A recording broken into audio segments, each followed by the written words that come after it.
Hey, John, can you hear me?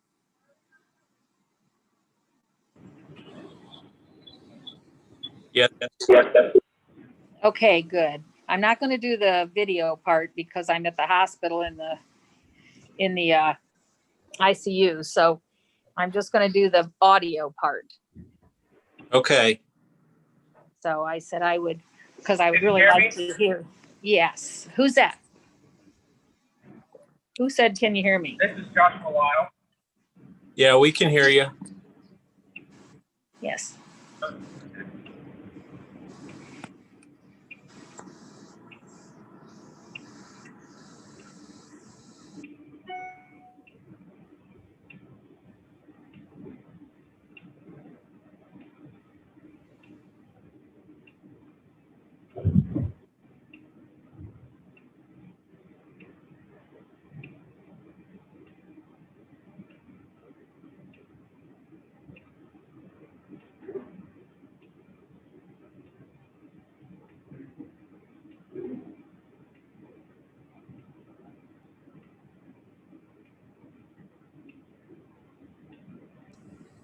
Hi, Matt. Good evening. How are you? I'm well. How are you doing? All right. Glad you could join us tonight.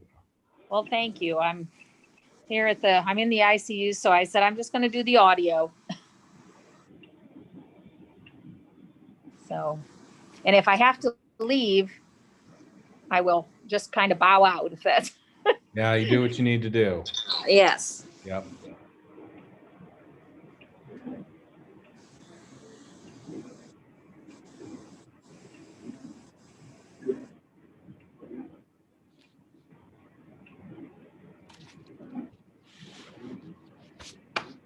How's everybody doing? Can you hear me okay? Yeah. You guys loud and clear. I can, Dave.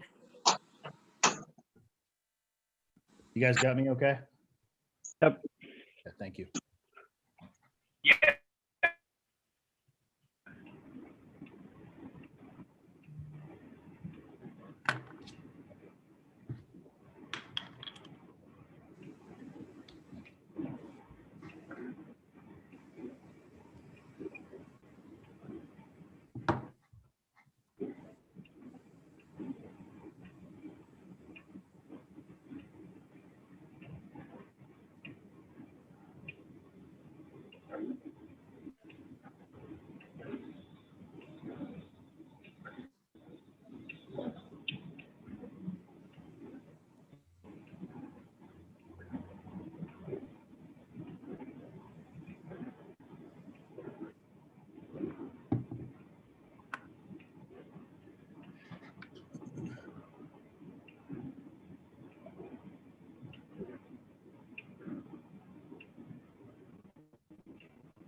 Hey, Randy. Hey, how's it going? Good. How are you? Good. Good. All right. Do we want to wait for any of the other public participants or? Okay. Licia from National Congress is getting in right now. Okay. And it looks like Josh is on. Jennifer. I had some emails with Connie. Okay, there's Lori Wyon, I believe. She's now coming on. And Connie was having some difficulty with Zoom, but hopefully she's able to join us. Okay. This may be her on mobile because she had the link. So I'm going to go ahead and admit this phone number. I'm not sure who it is. And then I'm going to mute all of the folks. Welcome, Licia. I'm going to go ahead and mute you for just a little bit while we kick things off. Okay. I think just the board. Randy and Dave, you guys are unmuted. Myself, and then Okay. just to Deb and John when you guys are ready. We kick that off. But I will kick it to you, Dave. Okay, fantastic. Thank you. Mhm. Well, I'd like to call this October 15th meeting of the Bucyrus City Schools Board of Education to order. Can I get a roll call, Mr. Cook? Yes, Mrs. Graves. Present. Mrs. Hoover. Yes, I'm here. Mr. Blankenship. Yes. Mr. Kime. Yes. Mr. Jones. Yes. All right. Fantastic. Now will you all stand and join me in saying the Pledge of Allegiance here? I pledge allegiance to the flag of To the the United flag States of America United States of America, and to the republic and to the for which it republic stands, for which it one stands, nation, one Nation. under God, under God, indivisible, indivisible, with with liberty liberty and justice for all. all. All right. All right, thank you. Next here is the approval of the board agenda. Are there any changes to the board agenda today? None since it was sent. No, sir. Okay. Can I get a motion to approve today's board agenda? So moved. Support. All right, can I have a roll call, Mr. Cook? Mr. Blankenship. Yes. Mr. Kime. Yes. Mrs. Graves. Yes. Mrs. Hoover. Yes, Mr. Jones. Yes, sir. Thank you. All right, next up is the approval of the board minutes from our September 17th meeting. Can I have a motion to approve those board minutes? so So moved. Second. Roll call, Mr. Cook. Mrs. Hoover. Yes, Mr. Blankenship. Yes. Mrs. Graves. Yes. Mr. Kime. Yes. Mr. Jones. Yes, sir. Thank you. All right. So next up here is the recognition of visitors and public participation. Looks like we've got 4 folks on the list for tonight. Is that correct, Mr. Cook? Just making sure I've got the appropriate 4 here. Yes, I'll read them. And I apologize if I mispronounce your name. I've got Connie Kennedy, Lori Wyon, Jennifer Weir, Joshua Lyles. So I'll defer to you, Dave, on which one you want to go with first. Okay. Well, I put them in order kind of as how Debbie sent them to me, kind of how as they came in. So we'll run down the list here, and so first up is Jennifer Weir. So go ahead and unmute yourself. You have 3 minutes here. Okay. Floor is yours. Thank you. I have debated for weeks on how to start what I'd like to convey, not only to the board, but to the community that is watching this evening. I feel that Bucyrus City Schools is lacking its pride. This starts with administration, not only the lack of pride in the Bucyrus community, but the lack of pride in the job that they are performing. We learn from example. So our schools administration is teaching our staff, students, community that it's okay not to have pride in a job well done or not take full responsibility for their actions. This is shown from everything from the lack of participation from the administration at our sporting events to only streaming the varsity sports due to the limited numbers of tickets. We are telling our kids, or why are we telling our kids, that you are not good enough for your friends and family to see if you aren't on a varsity team? Every child that is enrolled in Bucyrus should be shown that they are valued and should be shown the same amount of respect. This should be started when they are able to join sports in middle school and finish throughout the high school. That child's friends and family should not only be able to watch them, but encourage to participate. A child that starts a sport in middle school may not be playing that same sport in high school. It should be about being the best at something. It should not be about being the best at something to get the acknowledgement, but just participating. Why is it that I see the same administration at sporting events? Why is it that the community, parents, and students of Bucyrus currently have no idea who the principal and superintendent are, and if they ran into them into a public? It is because they are not part of the community and are electing not to take an active role outside of their normal work hours in our children's lives.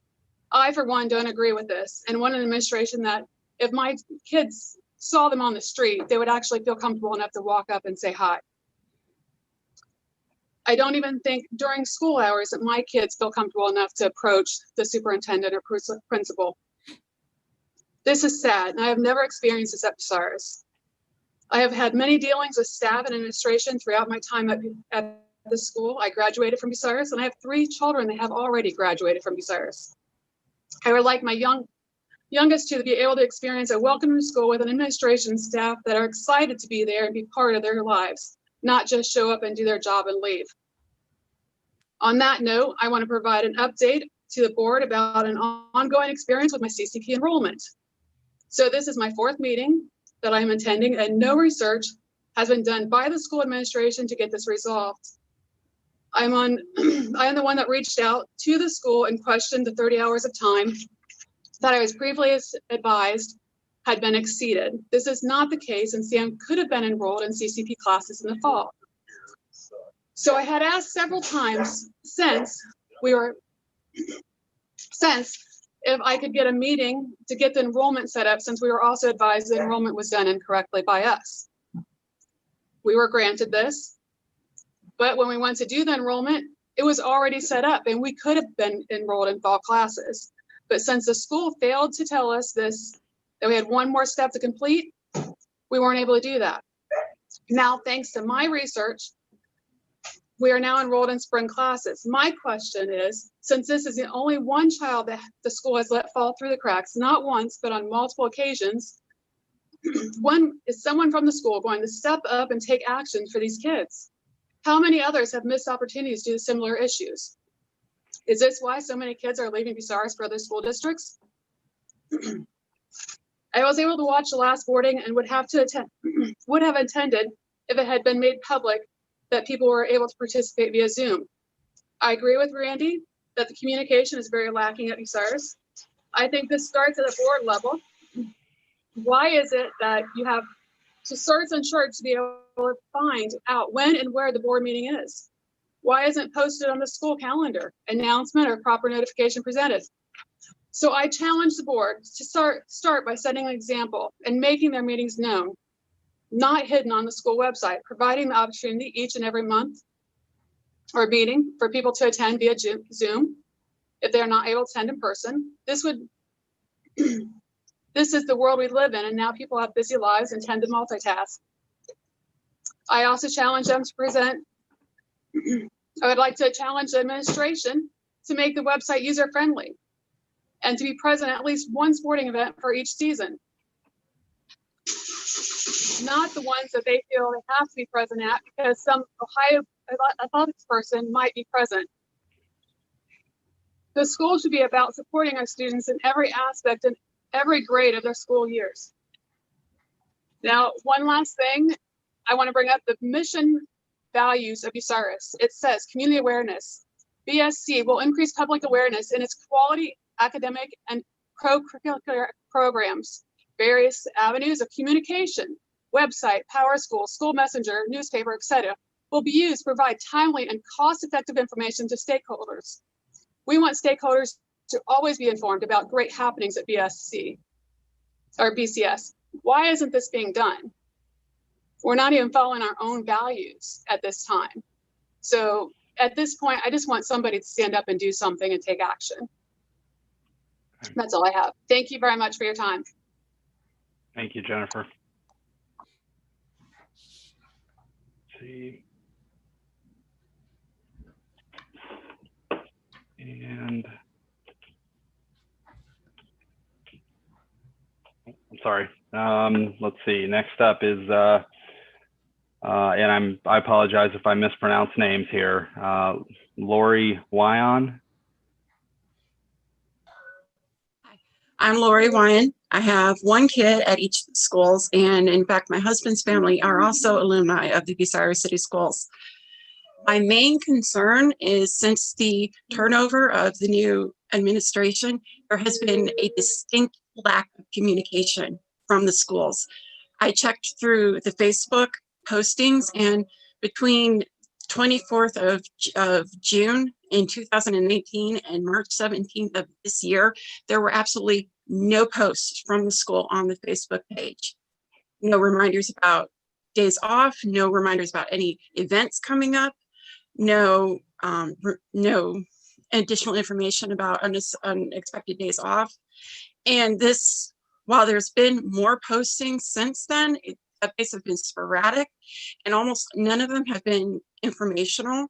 Most of the postings lately, especially, are all focused on the football games and season tickets, and there has been absolutely no there's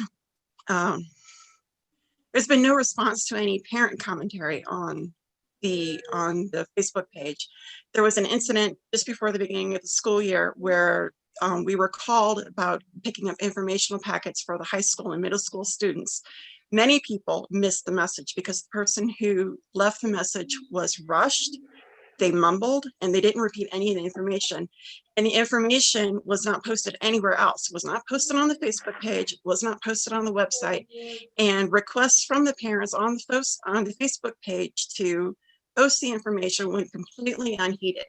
And there's been no communication from the administration to us. I don't even know what the Twitter page is doing anymore because I haven't seen any Twitter posts either.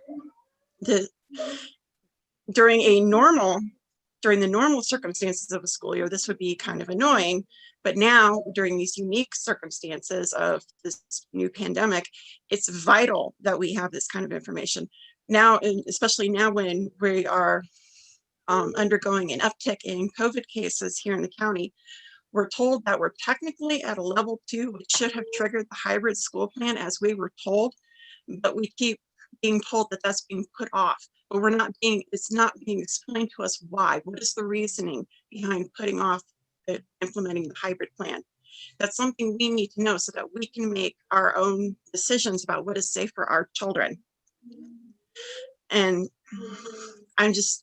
it's very frustrating trying to get any communication out of the district. And as the previous person said, I don't know who Mr. Crispin is. I knew who Mr. Kimmel was because he was always very happy to talk to parents. He was present at many events. He was present even on the Facebook page. I don't know Mr. Crispin. Who's Mr. Crispin? I haven't seen him. And I think that's very concerning, especially in a smaller school district like this. I came from a bigger school district. We used to live in Cleveland, and I understand in a bigger district like that, it's hard for the administration to get to know parents. This is a smaller district. That's not an excuse. That's my main concern. So thank you for your time. Thank you. Certainly appreciate the comments there and your opportunity or your want to address the board here. So the only thing I'll say is that communication is always, even at the best of times, it's difficult.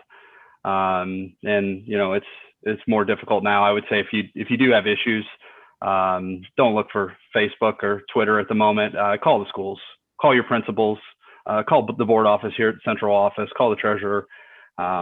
Certainly that's not a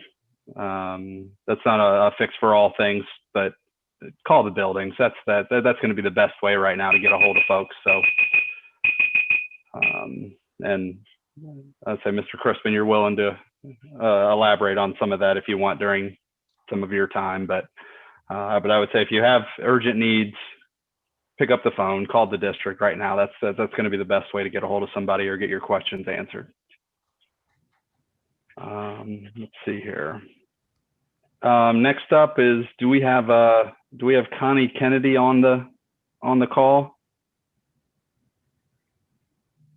I don't see her name, but it doesn't mean there was a phone earlier, maybe it disconnected. I don't see her name listed. Okay, well, we'll go to Mr. Lyles here. You have 3 minutes, sir. So go ahead whenever you're ready. You are currently muted. Hello. I'm actually a long-time Crawford County citizen, and I used to go to Paris probably back in '93. And what brought me here today is that article on the Telegraph forum about changing the entire school mascot due to someone complaining about it being insensitive. Me, for one, I am, like many others, really tired of this PC culture going on. I am actually, in fact, an eighth Cherokee, and my wife, an eighth Cherokee and Blackfoot. And I know other members in that are Indian that do not whatsoever take offense to this stuff. I just wanted to raise my concern about these issues with everybody always having to worry about the sensitive people taking offense at everything. I don't think there should be any reason, cause, or concern or debate whether or not your school should change its longtime mascot. It's been something to look up to for generations. To be honest, I'm just like tired of everybody all these younger generations getting too sensitive. We should raise our kids to know that there are going to be things that will and indeed offend you. I know they say all the school's fault. It's also people kids hang out with, parents, and other factors. But it's like it's a matter that actually is a growing concern and that really needs to take place more now than ever. I know most of us grew up on the old saying, sticks and stones may break my bones, and words will never hurt me. I often wonder where the hell that phrase ever went to, because obviously today it's not like that. Well, I will say I appreciate you joining tonight and offering your input there, sir. I will offer up that if you've got more to say, we've got public forums coming in January. There will be multiple meetings set up, I would assume, at least one, where the public's going to have an opportunity to kind of voice their opinion on what we're doing here. So, but thank you. I appreciate you joining the call tonight and offering up your perspective, sir. Okay, thank you. I'm sorry, I've seen this before work and I had no time to prepare. No, you're all right. Thank you. Dave, quick question on procedure. Do you want me to ask the folks to continue to view the meeting on our YouTube channel and ask them to either log off or remove them from the meeting? So it's just the board, or do you, how? Yeah. Yeah, I would say that seems, yeah, prudent. So if you want to continue joining or watching, go ahead and head to the YouTube link. Yep, absolutely. Okay. Thanks, Dave. All right. Just a moment here, Dave. I'm going to do that. Yep. Nope. You're okay. Thank you.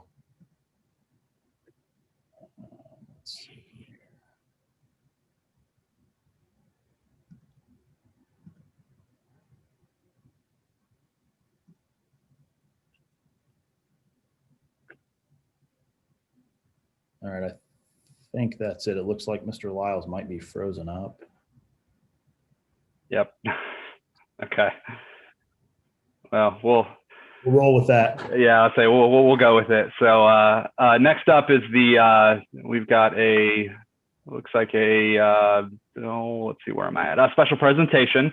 I apologize if I mispronounce your name, but I'd like to welcome on behalf of the BCSD Schools Board of Education, is it Licia Maddox?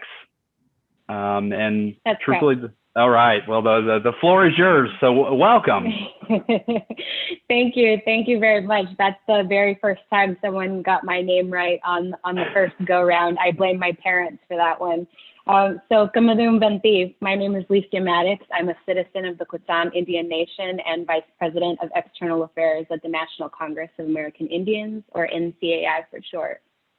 So I want to thank you for having me here this evening to talk about this very important issue, and I appreciate the gentleman's comments. I definitely log and hear and understand when people have their views on the mascot issue.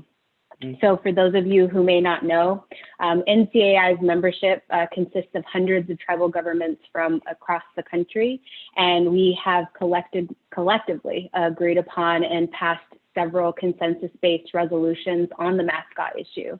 And this dates back all the way for 5 decades. And one of our resolutions actually states the use of Native American sports mascots, logos, or symbols perpetuate stereotypes of American Indians that are very harmful.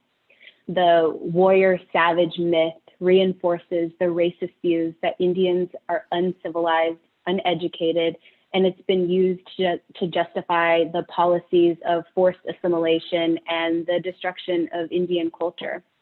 So again, NCAI shares the unified voice of hundreds of tribal nations and hundreds of thousands of Native people. And that voice has been very consistent and very clear for decades. Sports mascots are symbols of disrespect that degrade, mock, and harm Native people, and in particular, Native youth. So we believe that they have no place in American society. And I definitely took the invitation I take it very serious, because I believe that you all are stewards of education for the young, bright minds that, you have the privilege to be able to be in front of every day. And it's important that you're all setting an example for respect and inclusion in the educational spaces. So whether that's curriculum or imagery that you choose, it's important to know that we believe that true respect for Native people and other people of color requires our country to rid itself of these symbols of racism and intolerance that have far too long marginalized and dehumanized our populations. So we represent a rapidly growing movement that you all have probably seen that is taking over news, a national movement that includes people across the globe that believe the time is now to fight for inclusion. Unfortunately, many Americans' only exposure to supposed Native American peoples and cultures comes from pretty grossly distorted and dehumanizing imagery found at sports stadiums and, via mascots and imagery and language that are considered logos and mascots across the country. But that really dismisses the reality of Indian country today. There are more than 574 federally recognized tribes, more than 40 state recognized tribes, and dozens of unrecognized tribes in this country that have rich cultures, full-fledged governments, diverse communities. We are still here. We're thriving. We're actors, lawyers, artists. We're Congress people. And these mascots and the way that their associated rituals reduce us, it's, a really negative way to portray American Indians and Alaska Natives. So I'm here on behalf of NCAI tonight and as a citizen of my nation, because I take it very serious to engage with anyone who's willing to deepen their understanding of what respect for tribal communities and Native people looks like. We've spoken to major sports leagues, including the Ohio team, and had a big part in making sure that mascot imagery was removed from their sports memorabilia and uniforms. We've spoken with thousands of schools across the country, corporations, retailers, And we've gotten a commitment from a lot of people to participate in this long overdue conversation. And I had the very great privilege of speaking with Mr. Crispin before this meeting and learned about his background in Native history. And we talked about the federal Indian policy eras. And we talked about how Ohio, although today doesn't have reservations or any federally recognized tribes there, was actually one of the hubs that one of those policy eras, the assimilation era, where they set Native people to assimilate to white culture. There was one of the largest community centers in the country. There were only a couple of cities that had these large hubs, and Ohio was actually one of those hubs. And so there's rich history and culture. And I also shared the fact that I lived in Ohio for more than 3 years, and I had the privilege of being able to speak on what's considered Columbus Day in a lot of areas, but Indigenous Peoples Day in other areas. And I would go fully dressed in my tribal regalia. I would share song and dance, and I would take the high schoolers through an Indian Country 101 to share with them that tribal governments are actually part of the American family of governments. We have the same sovereign power as states and federal governments. We have our own cabinets, we have our own laws that govern our people, and it's a really special thing to be a part of. We are not a race, we are a political status, and a lot of people don't really know that, you know. So as part of the educational process of what I do and what my commitment is at NCAI, you know, I help to develop that Indian Country 101. I take that curriculum, I help to make sure that schools have access to it. I try to make it, you know, as free as possible. When we have to print it, there is a cost associated with that. But I try to make sure that it's as accessible as possible. And I sit down and talk with every single person that's willing to hear about, you know, Indian country today, about Native people today, and about how once we learn more about each other, then it creates more of an inclusive place for people to understand more about Native people, who we are, our rich traditions and cultures, our life ways, and that we can all learn something from each other.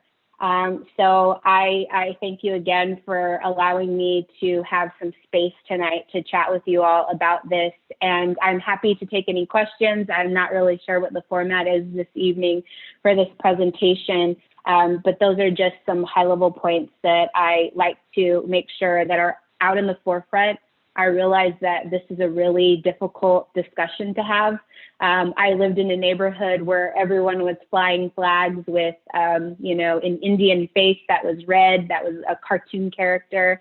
I spoke with the tiny, small population in Cleveland of Native people who went to school and had to sit next to people who would make, you know, sounds and chants at them when they would try to express their pride for being Native people. I spoke with Mr. Crispin about my personal experience.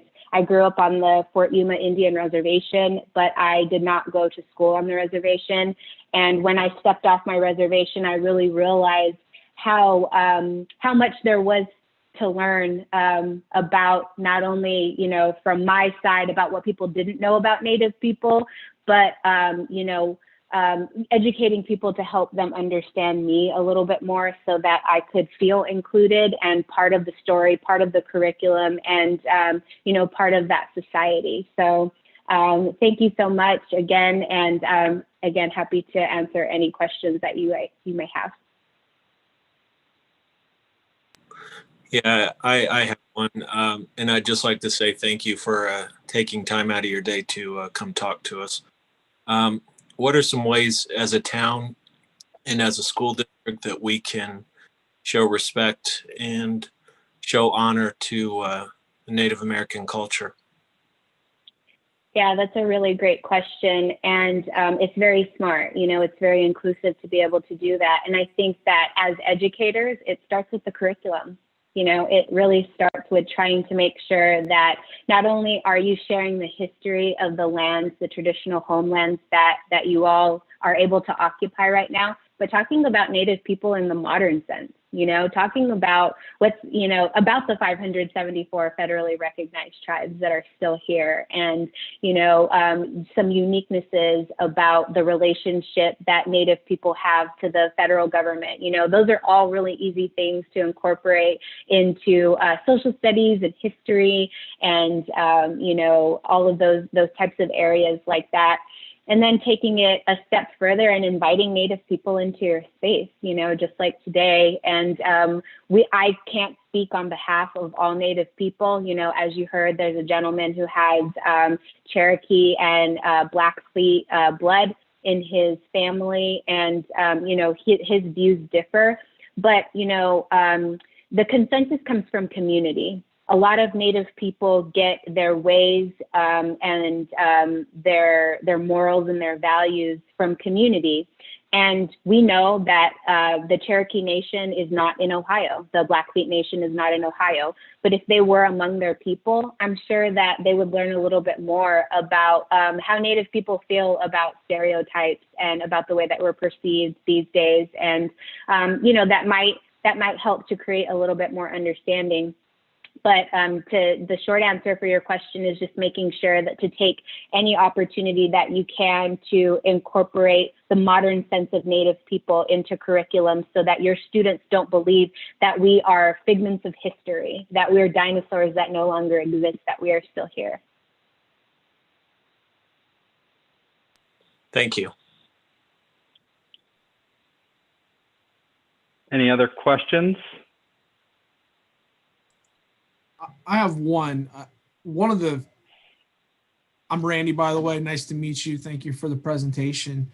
One of the things that I see most often is that our mascot is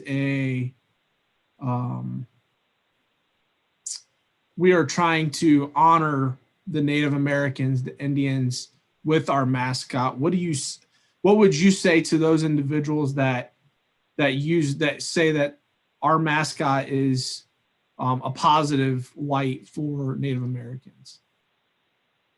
Sure, that's a really great question. Randy, my neighbor's last names were Blankenship, so I don't know if you know Mark Blankenship, but he was my neighbor when I lived in Ohio. So that's a very interesting last name. I just wanted to point that out. So I hear that a lot. That's probably one of the most common, common justifications for keeping mascots, Native focused mascots there. And, you know, what I always say to that is the true honor that you could give to Native people is asking Native people if that truly does honor them. You know, because Native people may not have agreed to this in the first place. You know, Mr. Crispin was explaining to me a little bit about the history. And if we are to look at what some of that means and just unpack it a little bit, and we talk about, you know, the red and, you know, red men and those types of things like that, it's, you know, it's racist. You know, it's looking at somebody and categorizing them by what they look like, you know, and then coming up with some imagery that you think is representative of that. And that doesn't create honor for Native people. You know, we take pride in the practices and the traditions and the community that we have, you know, and to embody true community is consultation. You know, and if Native people are saying this does not represent me, take what they have to say, you know, and truly take it to heart and really understand that this is not honoring Native people. And those types of things desensitize, you know, that type of imagery desensitizes the general public from the fact that Native people really don't like that imagery, you know, and it's just a way for some people to just say, well, you know, this is our version of that. And if you are honoring somebody, you take their version of that. And, you know, I would love to hear what other Native people had to say about the mascot And, you know, you don't have to be an enrolled citizen of somewhere to have, you know, pride and lineage to your native culture. But what I will say is that people who are citizens of their nations, they take symbols, imagery, and all of those types of things very serious. And we have, you know, various images that we consider that honor us. And we generally, based on where we live and what kind of environment is around us, what sustains us, those are the types of imagery that cause honor for us. So for example, I'm from the West Coast. I am born and raised in Southern California. And in my area, there are a range of 7 mountains that encircle my tribal homelands. And so on my traditional regalia, I have diamonds, and the diamonds are to represent the mountains. That's what brings us honor, because that's where we believe that our people were able to get the gift of knowledge and strength. And so I know that was a really long-winded answer, but the true answer is consultation. You know, if Native people are saying that it doesn't bring them honor, then it's not up to other people who are not Native to determine what brings us honor. Thank you. Any other questions? No? Well, Alicia, thank you very much for presenting to the board tonight. I hope you'll kind of hang out, or not hang out tonight, but continue to be a resource for us as we, you know, foray through this process. So thank you very much. Absolutely. I will always be your ally in helping to, you know, educate. So no question is a dumb question ever to me. It's an opportunity to educate. And I think that you all can agree that education is at the forefront of what we should all be seeking in life. So in my traditional language, I want to leave you with Enyas Menyamahan, and that's the deepest form of gratitude for inviting me here this evening. Thank you very much. Thank you. Do I just disconnect now? I just want to make sure I'm not impeding on your meeting. Yes, that's fine. Thank you very much. Good night. All right. I'm unmuted. Okay. Next up is the treasurer's report and recommendations. Mr. Cook. All right, good evening. You have a copy of my written report. Randy, Dave, Mr. Crispin, and I met, I believe it was last week. Time flies right now during COVID. Wanted to kind of update on some of the projects that have been undertaking. We closed today at 12:15 on our bond refunding, which resulted in a savings of $527,549.12 to the taxpayers. So that is done, completed, and pretty healthy savings out there for the community. So I'm pleased that we were able to take advantage of market conditions and wrap that thing up today. So thank you for your support on that. Thanks, Dave, for signing all that paperwork. We had to get back to them, but that is now finished. We continue to be in the midst of our audit. Things are going fine as expected.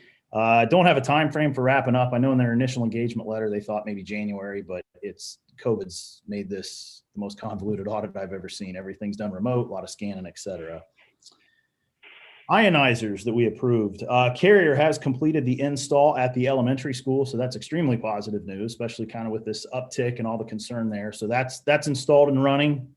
They're working at the high school. Don't have an ETA on finishing that project up, but it's in process. So good news there. We're getting that squared away and taken care of. So for the staff that are watching that weren't aware, the ionizer's installed, functioning, purifying the air as we speak, as it runs at the elementary and shortly at the secondary building. Crawford County Commissioners, as we spoke a couple meetings ago, I believe, we're purchasing 400 hotspots for the district. We finally received those from Verizon, so they are in. Hopefully not needed for, I'll call it completely remote education like last spring, but we have them. Mr. Isler's going through, making sure everything's hooked up to the MDM, content filtering, all that fun stuff that Dave is probably painfully aware of, so that they're ready to distribute and deploy as needed. Wi-Fi was completed to the press box. It's my understanding, I watched the game, it worked pretty well. So we have that in place for future events out there at the football field, and that's going to be a positive addition there.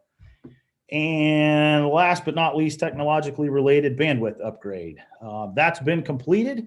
We're at 500 megs on our circuit. We've run into one little snafu. We had some issues with securely filtering Now we're dropping data packets and working with Time Warner to find out where the kink is between Time Warner and our firewall. They're aware of it, but I see Dave shaking his head. You understand what they're going through. So we're working on it. There's times where the connection's absolutely maddening. Once we hit 250, which was our old capacity, or 200, things start to drop off. Time Warner's seen it. We've tested, and we're trying to figure out what to do at this point, but we're beholden to them. So as you understand, Dave, that's a big company, and it's in process. Yeah. So yeah.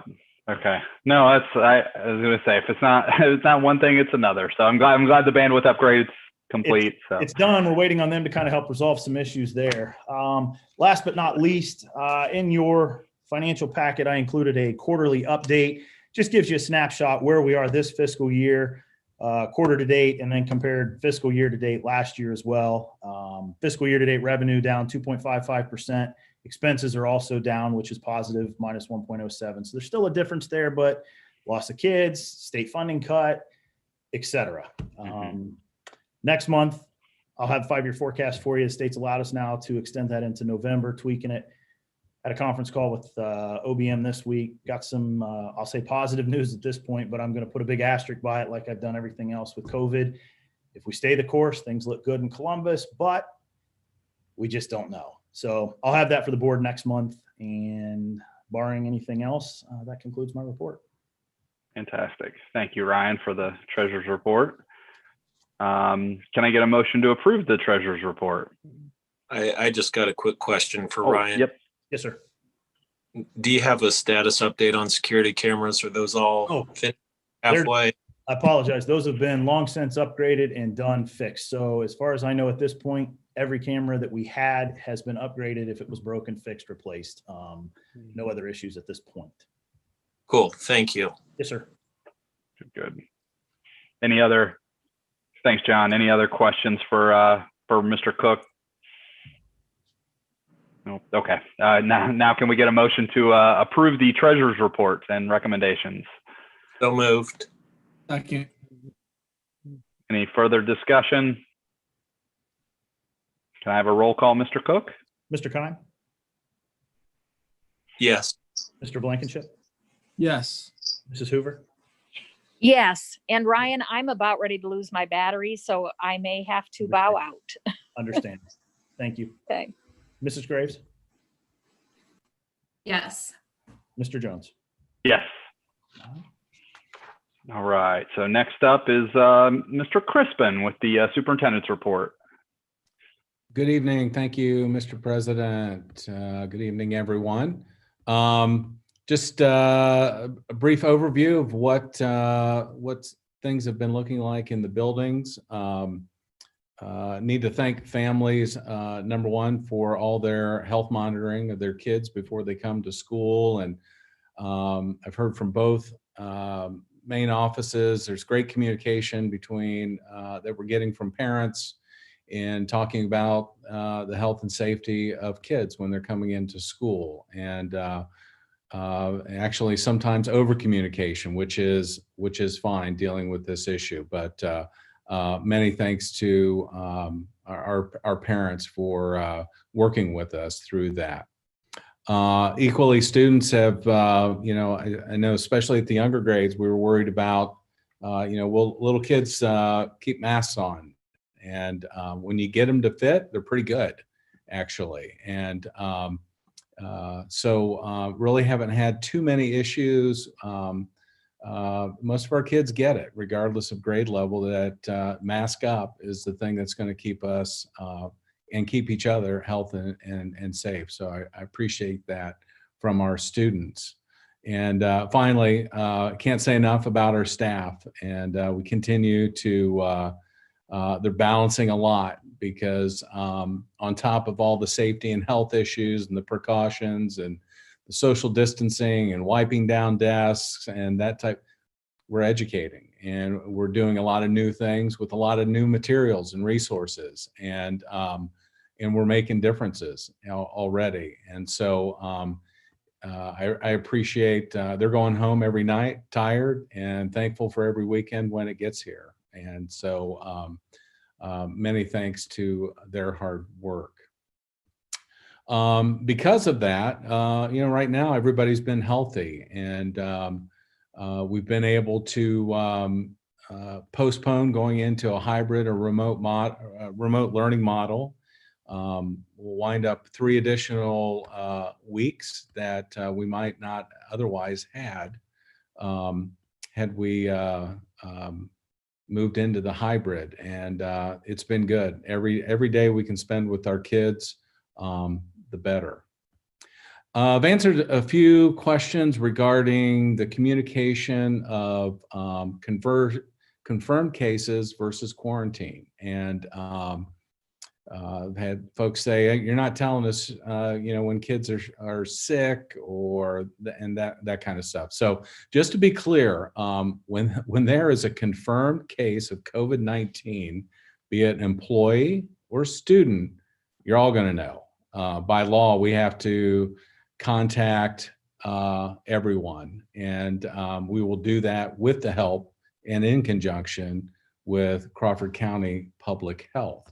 But that's with confirmed cases. With quarantine cases, that is not so. And not that we're trying to hide that information. It's kind of a slippery slope when you start talking about illnesses and student records and those types of things.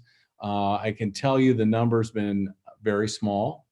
And the reason we know that is because we actually receive documentation from the health department when a student and or a staff member is quarantined. And so, because kids otherwise might just call and say, "Hey, I'm quarantined and I'm not going to be here for a week."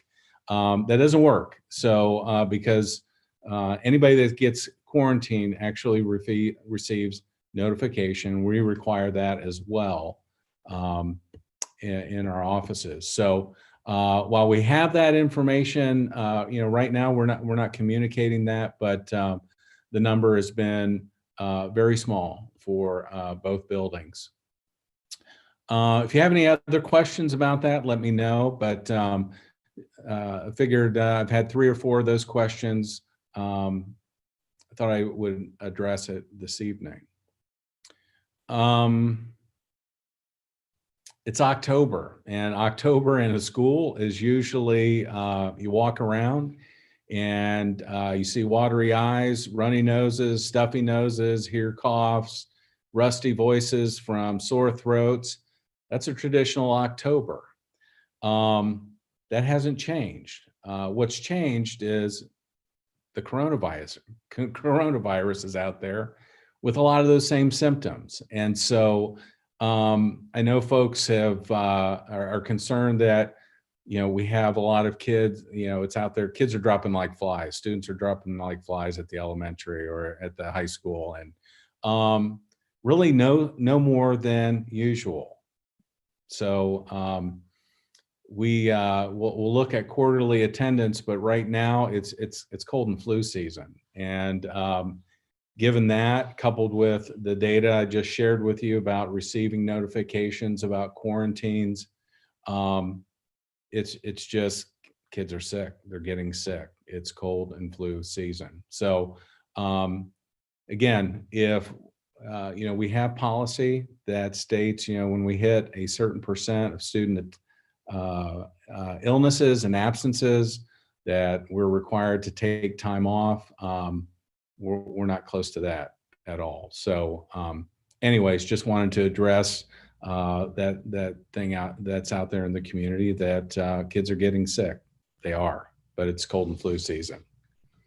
As Ryan said, a lot of the materials and PPE stuff is in, except for our 600 Chromebooks that we ordered back in May. However, we've collected good data from our families as far as who has internet and who has access to a computer or laptop, and we're covered right now. So if we were thrown into remote, if we were thrown into hybrid, we can manage. We can manage with what we have. So I appreciate them gathering that information, but we certainly could use those Chromebooks to come in because some of the ones we have aren't in great shape. So we'd like to change those out, not send home suspect laptops. Let's see, we have reports from, I don't see Mrs. Radulovich's report didn't make it. I'll make sure you get a copy of that. You have reports from the middle school and high school principal as well as the elementary principal. That's all I have on my report this evening. I know we're going to talk school educational format and plans later on, but that's it for my report. Hey, Matt, just curious, and I don't know if you have this number on hand. What is our percentage of kids that do not have access to a device and or do not have access to internet? So our number, I'm going to put them together. Internet-wise, we're around 150 for all three buildings. Computer-wise, we're probably around 500 over, probably closer to 550. Okay. Yeah. Good. Any other questions for Matt? Oh, well, thank you, Mr. Crispin, for the superintendent's report. And I look forward to seeing Mrs. Radulovich's as soon as that comes our way. Yep. Yep. Let's see. Next up is the personnel certified staff. Can I get a motion to approve items 8.1 through 8.3 in personnel certified staff? So moved. Second. Any further discussion on any one of those three items? No. All right. Can I have a roll call, Mr. Cook? Mr. Kine, Yes. Mrs. Hoover, Yes. Mrs. Graves, Yes. Mr. Blankenship, Yes. Mr. Jones. Yes, sir. All right. Next up is personnel classified staff.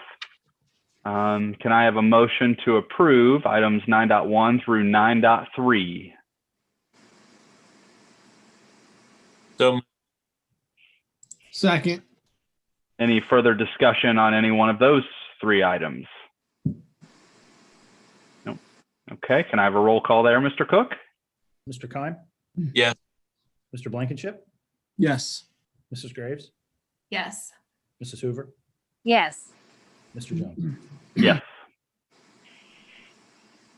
All right. So next up is the business section. Can I get a motion to approve items 10.1 through 10.4 in the business section? So moved. Support. Any further discussion on any of those four items? No. All right. Can I have a roll call there, Mr. Cook? Mr. Blankenship, Yes. Mr. Kine, Yes. Mrs. Graves, Yes. Mrs. Hoover, Yes. Mr. Jones. Yes. All right. All right. Next up is the discussion section. It looks like we just have the one item there. Just talking about the future of the district restart plan. So, Mr. Crispin, I don't know if you wanted to kick that off or how we wanted to foray into that here. Yeah. So here we are. August, certainly things look different in August, end of July, beginning of August than they do now. We've learned a lot, continue to learn about the virus, but also about doing education with the virus. And I know the last 3 weeks, I've solicited your feedback about kicking the can down the road as far as going to hybrid through level 2 as we originally planned. And that was based off of initially, well, all 3 weeks has been data from Crawford County Public Health. that was still telling us that we were at a very low risk level as far as our school. And then later on, we surveyed staff last week and had a very good turnout. We had 118 employees respond, and 80% were okay with where we were at as far as having all students all day, every day. And again, that, there was a lot of fear amongst our staff in July and early August, just the uncertainty and the unknown, something we've all experienced, and just not knowing. I think a lot of us thought that, we were going to get into school and, somebody's going to get infected and it was going to spread like wildfire. And it hasn't, through a lot of hard work on behalf of our staff.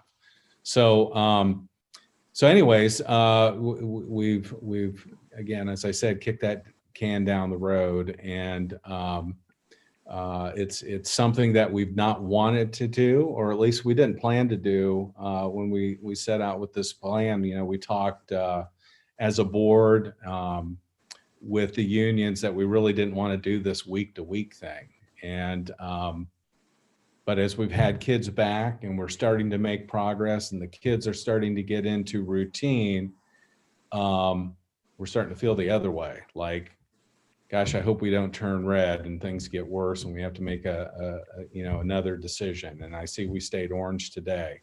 And trying to find that balance. And I know Mrs. Ham and I talked about it a little bit earlier in the week, and we're just not sure. And so I'm looking for board feedback. Going forward, where our numbers are spiking. I'm kind of glad we're here as opposed to some other districts in Ohio that are coming off of hybrid and getting ready to go back full time. The numbers are going, active cases are going up. We're full in, we've been full in. If things get worse, then we're going to go backwards. They've been at that spot going forward. Now, who knows what's going to happen. So feedback from the board, thoughts as we move forward and numbers continue to go up.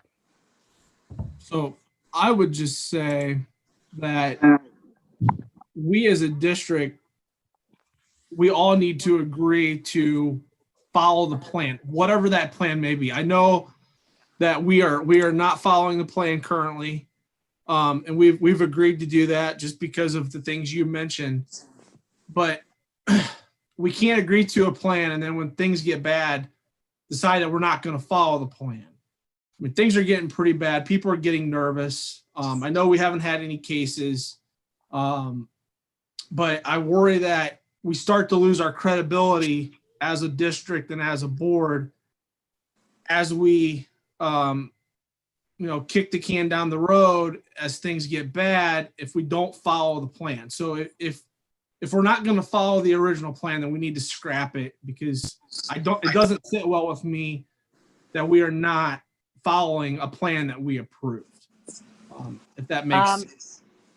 If I can just jump in here before I lose my battery, and I will just say that from my perspective as a teacher, it is not uncommon at all to have many, many different calendars during the year.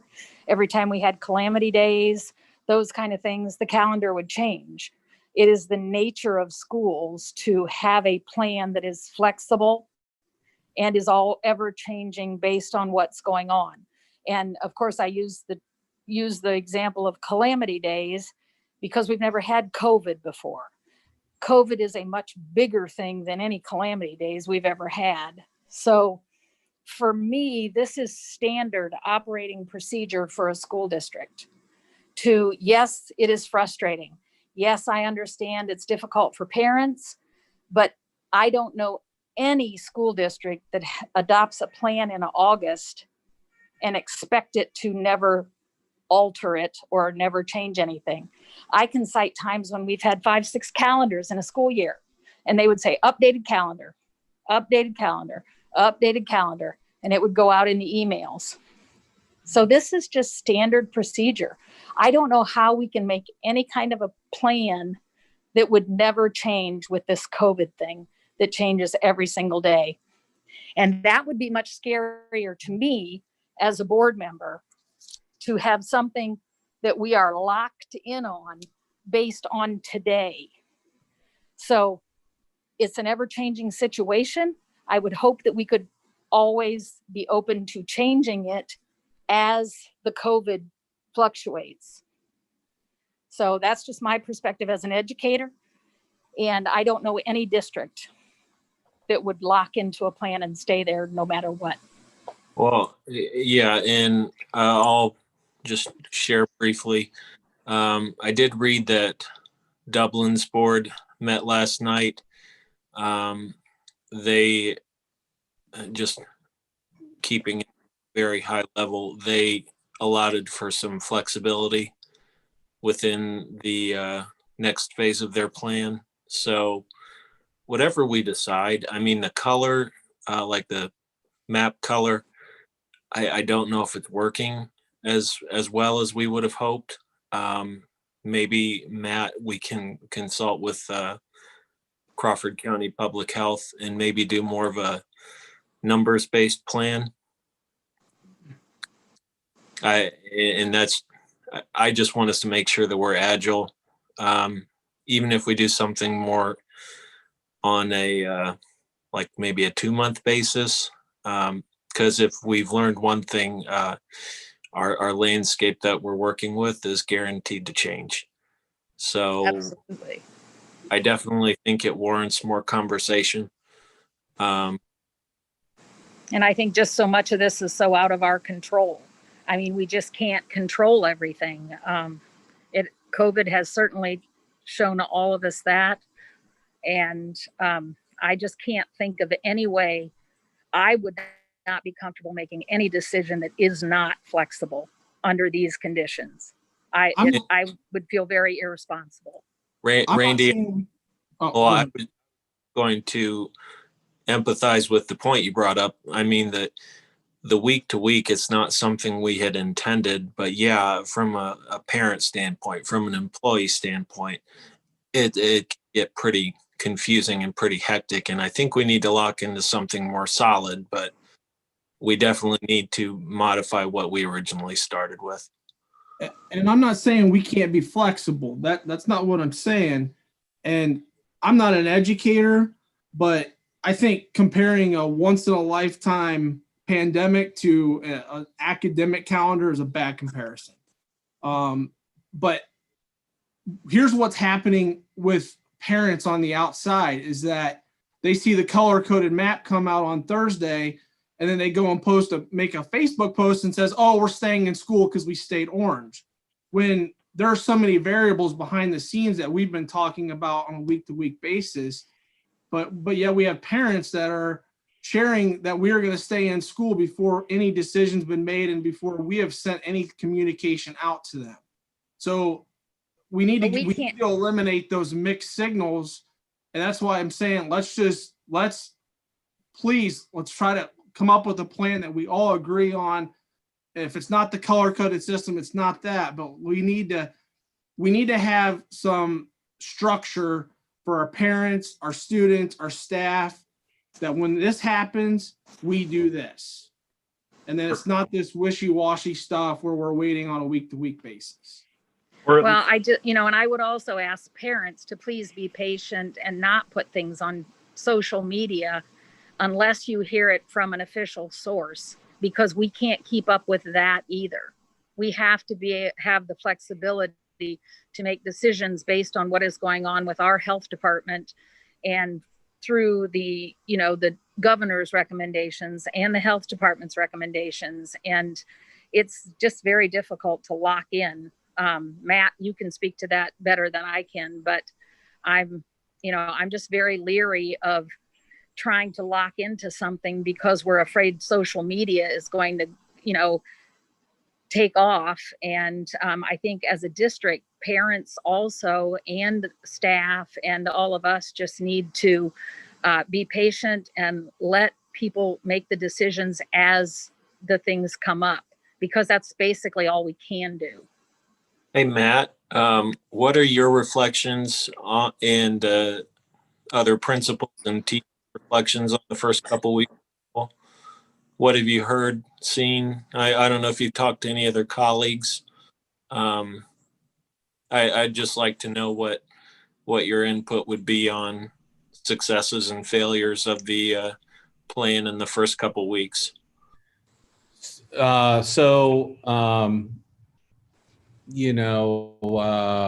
Mrs. Ham's listening, because I'm gonna preview to our conversations. When we first went orange, and I contacted her, it was like, oh no, we want to stay in. We got to keep kids here. We're just starting to get them back in the routine of school.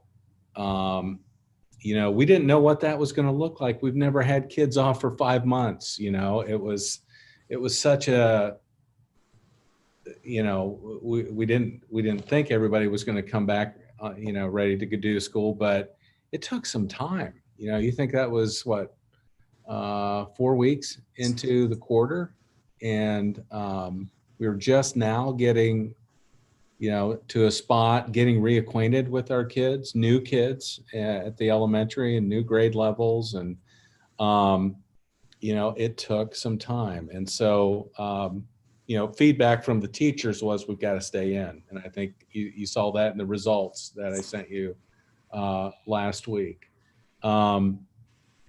As far as colleagues, everybody's plans changed. And, I heard, today that, some of our neighbors in the county are saying they're putting all their trust in CCPH, regardless of what color that we're in, be it purple, level 4. Depends what that contact tracing says. And, are there cases that are impacting the schools directly? And are there a number of them that there's concern? And so those are two pieces. One a little bit ago from the employee aspect of it, and recent information from today about what some of my colleagues are thinking they're going to do. I'll remind you, I don't know if you remember when we had the tabletop exercise over at Buckeye Central. I think it was early August. And all the superintendents were there, and principals, and as well as CCPH and some other agencies. And, I remember Mrs. Seifert started out saying, you just got to get used to the idea that you're going to have positive cases eventually in your district. It's going to happen.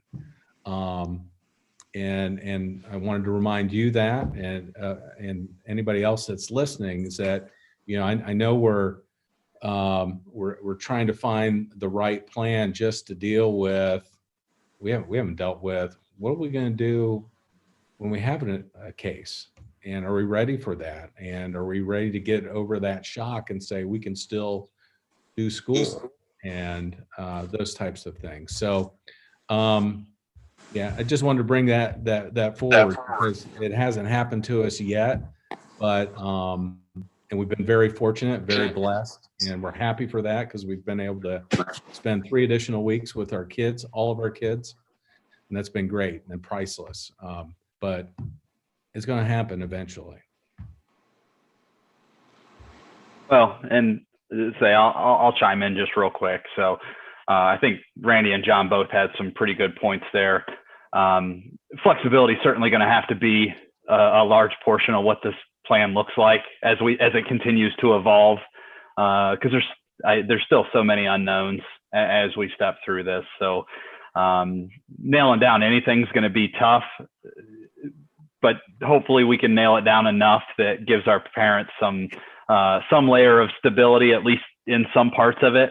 I mean, ultimately we're not going to do, this isn't going to be a thing where we're going to be hard set on something. we can't. There's too many unknowns. But if we can nail down some of those items, I will say one thing I saw 4 or 5 districts now in the last week do is kind of on John's point, was they're going to a kind of a percentage. They're doing a number of however many positive cases inside your district is kind of what determines what that is. I would support something in relation to like watching public health and seeing the data they put out, which is what we've been doing the last few weeks anyway. So, but I mean, hopefully the difficulty is that, you know, the not following the plan just puts our parents in sort of a tough spot. And if we can, you know, reel some of that in, that certainly helps the planning process. Cause I know, you know, for us, we're 2 working adults in my family, and we're constantly, if we're going to go half days, we're scrambling to find who's watching Leah the half day and kind of what we're doing. And I know lots of folks are in that boat as well. So, but yeah, no, so it'll be interesting to see how we tweak this or how it evolves over the course of the next few weeks. But I do think it does need to continue to evolve. And I can, I'll be glad to reach out to CCPH and you know, pick their brains as far as, you know, what would that scenario look like that you would say, hey, you really need to scale it back a little bit, and you know, what would that look like, and see if they can help us, you know, form up a profile or some indicators for us that would trigger us to go into that split session plan or go remotely. Yeah, please do that. That'd be good. Okay. Yep, I agree. I will say one of the things that, again, as this thing has evolved and again, had 2 open forums with teachers this week. It was really outstanding and appreciate their extra time. Is you know, what I heard from one of the things I heard from that meeting was that, you know, originally it was, hey, if we switch, we want to stay in that mode and that format until, you know, like the end of the grading period or whatever. And you know, now they're saying, you know, we only want to do that for like maybe 2 weeks, and if the level goes down or whatever other measurements that we put on this thing go down, we want to get back to having kids all day, every day, as soon as we can. But not a week to week jumping back in it, but, you know, say early January, we have to, you know, we're red or whatever, and we decide to do hybrid. They'd rather not go that whole quarter hybrid if the numbers are starting to go down. Again, now that they know how to do it and what it feels like and what it looks like, and kids are used to it, they're fairly comfortable with it at this level, and they want to get back to that as soon as they can. So I'll share that with you as well. Here's my only concern by solely relying on Kate is that if Kate's recommending something to us, that's fine. But if let's say something major happens, that someone gets sick and God forbid someone dies, that would be worst case scenario. They're coming to us. They're coming to you. They're coming to the school board because we kept kids in school. They're not going to Kate because on her recommendation. They're going to come at us. So that's my concern by solely relying on Kate's information. So are you worried about liability? Well, I mean, I don't know. I don't know if it's a liability issue or not. I mean, but I'm just worried about keeping people safe while we educate our kid. We'd be using her information, but ultimately we'd be approving whatever we decide. So.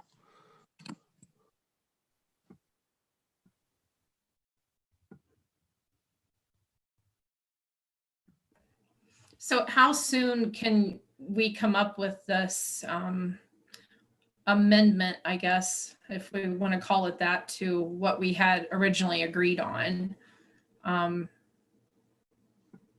I assume we're going to be maybe having another special meeting about that, or, you know, I guess how to proceed on this and whatever the new plan might be. I think putting putting a future date out there would be a good idea. I agree.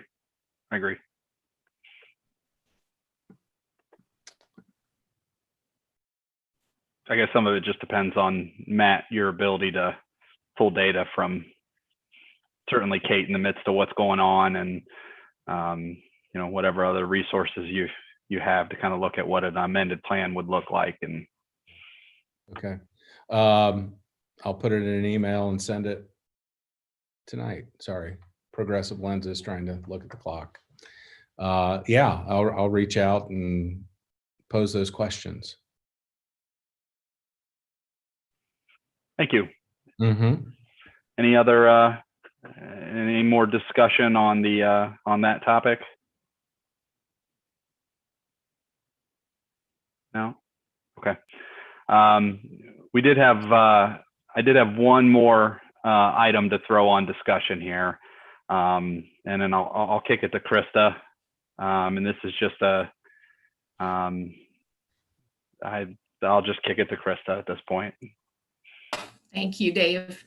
I'm sorry, my computer keeps saying that my internet is unstable, so I hope I'm not too choppy or anything as you listen to me. I just wanted to extend our sincere sympathies to the Hill family. I lost a classmate, Doug Hill. He graduated 1991, so I was classmate of his. And so I just wanted to express sincere sympathy to his wife, Leslie, and his kids, Bailey and Lucas. We're so sorry for your loss. And Doug was a true Redman through and through. Played football, coached football. I know he was one of my son's, Micah, favorite coach because he was rough and tough, intense and competitive. And that's what he adored about Doug, and Ty Mollenkoff too. But just, those are the best adjectives, I think, to describe Doug. So just so sorry. Heart's really broken for the Hill family, for his siblings, his family. So we just want you to know that we're thinking about you. And obviously our thoughts and prayers go to you. So, and, you know, as you know, too, Doug, he coached Red Machine for a few years too. So that's how Micah, you know, grew to know him and love him as a coach. So thank you for this time, Dave. Yep, absolutely. Our thoughts and prayers are with the Hill family at this point. Any other items for discussion before we move on to the executive session? Nope. Okay.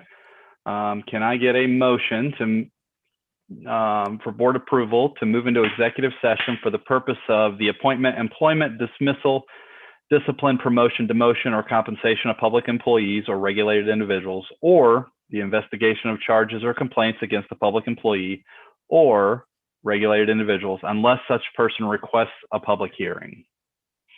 So moved. Second. And can I have a roll call, Mr. Cook? You're on mute, Ryan. Mr. Khan, Yes. Mr. Blankenship, Yes. Mrs. Graves, Yes. Mr. Jones. Yes. We're in executive session. Give me a minute to do this breakout session.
Should be coming. It'll give him the boot here automatically.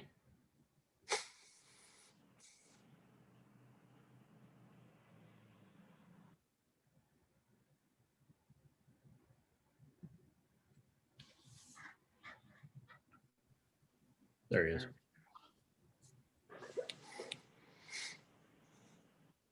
Sorry about that. Should be coming. It'll give him the boot here automatically. All right. Can I get a motion to adjourn the meeting tonight? So moved. Support. Any further discussion? Anything for the board? Nope. All right. Let's. Can I get a roll call, Mr. Cook? Yes, sir. Mr. Blankenship, Yes. Mr. Keim, Yes. Mrs. Graves. Yes. All right. Can I get a motion? Yes. To adjourn the meeting tonight. All right, we are adjourned. So moved. Support. Any further discussion? Anything for the board? I'll be in All right, touch. Is it? Can I get a roll call, Mr. Cook?